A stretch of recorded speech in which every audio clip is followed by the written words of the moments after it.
Feby Oktaviani. Di sini saya bersama dengan teman-teman saya yaitu Vivi Mardianti, Nelviana Sitanggang, dan Zara Revi Ramadhani. Baik, pada video kali ini kami akan membahas sedikit mengenai G20 dalam perspektif hukum internasional. Sebelumnya, kita harus mengetahui bahwa Indonesia merupakan salah satu negara dengan kekuatan ekonomi yang besar.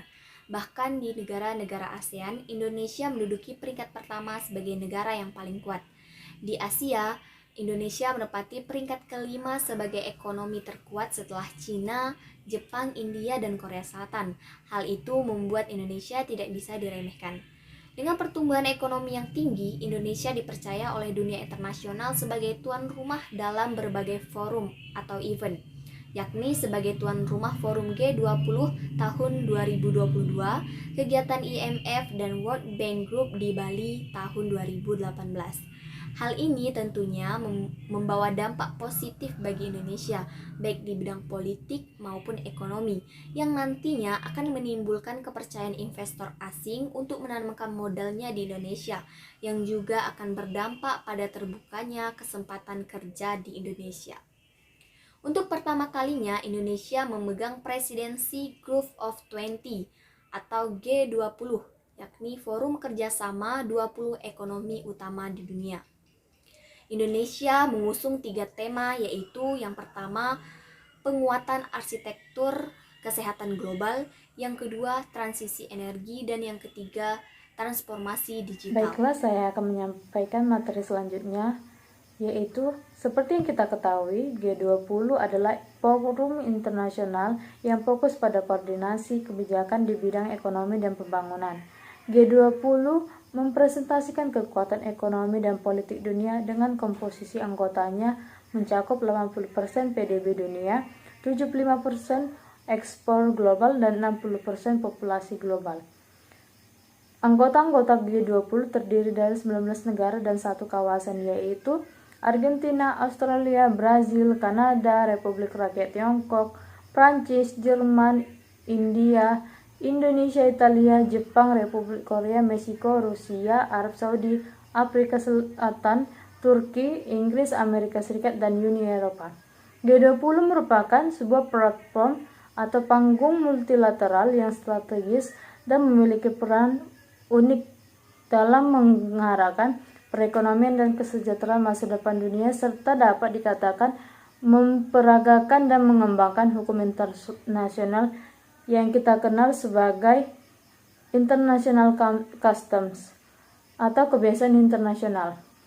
Jika dipandang dari perspektif material, isu-isu pada agenda G20 tahun ini sangat relevan terhadap berbagai tantangan global yang secara implisit dirangkai dengan jargon recover together, recover stronger.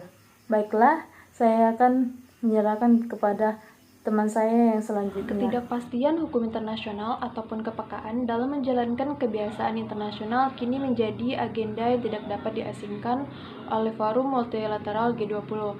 Disinilah letak teknis atas dilema penyelenggaraan agenda-agenda G20 tahun ini, dan mungkin saja Indonesia akan terdesak untuk melakukan penyesuaian terhadap prioritas kepentingan diskursus keamanan internasional atau merelakan kesempurnaan pelaksanaan agenda tersebut.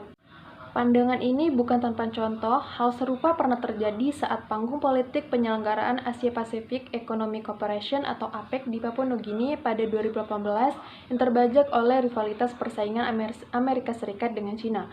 Dalam konteks ini, forum multilateral G20 diharapkan dapat memberikan penekanan pada sifat hukum internasional, baik yang tertulis maupun tidak tertulis, dalam menciptakan norma, mendukung dan mempertahankannya atau mematuhi demi urgensi stabilitas bersama. Di masa diskursus geopolitik ini, perspektif hukum internasional di berbagai negara bangsa akan diuji serta menjadi rujukan dalam menciptakan kebinekaan global dalam konteks keberlangsungan kehidupan masyarakat dunia.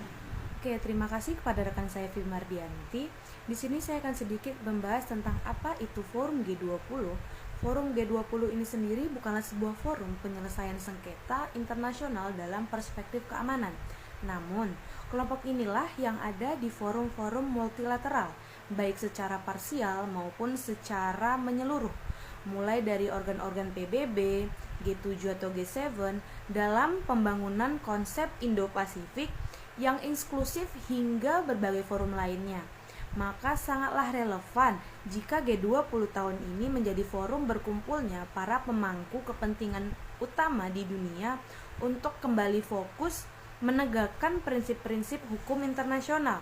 Tentunya dengan adanya forum ini sendiri memudahkan para pemimpin untuk bertukar pikiran dan pemikirannya yang nantinya akan berdampak kepada kebijakan ekonomi dan politik suatu negara atau beberapa negara.